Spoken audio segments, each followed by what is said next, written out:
विश्वामित्र ऋषि राम लक्ष्मण को धरी मिथिला अभिमुखे शिव धनु भग्न उत्सव देखा बाहर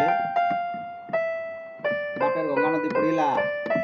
विश्वामित्र ऋषि डाकबार कैवर्त आसला ना। जितेबले रामचंद्र डाकिले कैवर्त ना धरिक आसला।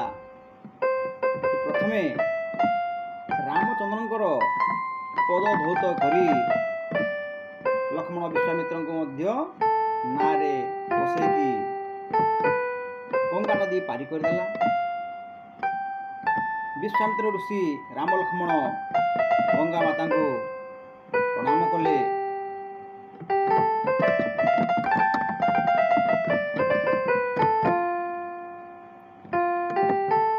गंगा माता मध्य बहुत खुशी हो गले।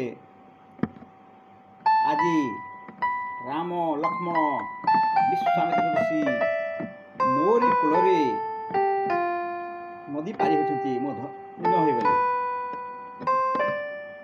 यापर विश्वामित्र ऋषि राम लक्ष्मण तीन जन जाई मिथिला रे से उत्सव स्थल पहुँचले।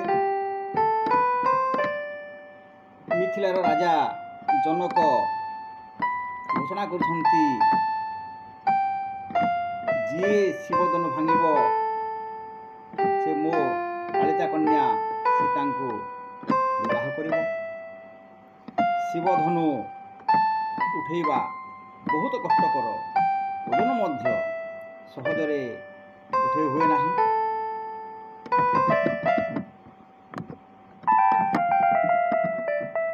सीता जनक राजा ललिता कन्या से भूमि जात होते गोटे सिंधुक भितर मिली। केते बड़ बड़ वीर आसिले, रावण मध्य आसिले धनु भांगा, किंतु पृथ्वी रे कौनसी वीर मध्य सक्षम हेले नहीं।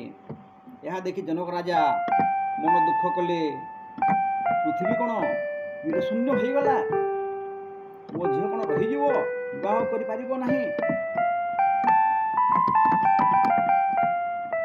विश्वामित्र ऋषिंकर आशीर्वाद नहीं रामचंद्र सभास्थल को आगे आसिकी शिवधनु को उठेकी सर्वसम्मुखरे शिवधनु भांगीदेले। यह देखि समस्ते बहुत खुशी हेले। सीता को रामचंद्र को प्रदान करागला। विवाह दिवस आयोजन करागला। सीता से रामचंद्र गलारे बरणमाल पिंधेले। समस्ते बहुत खुशी हो गले, रामचंद्र को प्रशंसा कले। सीता देवी भवन रे यही कार्य समापन है।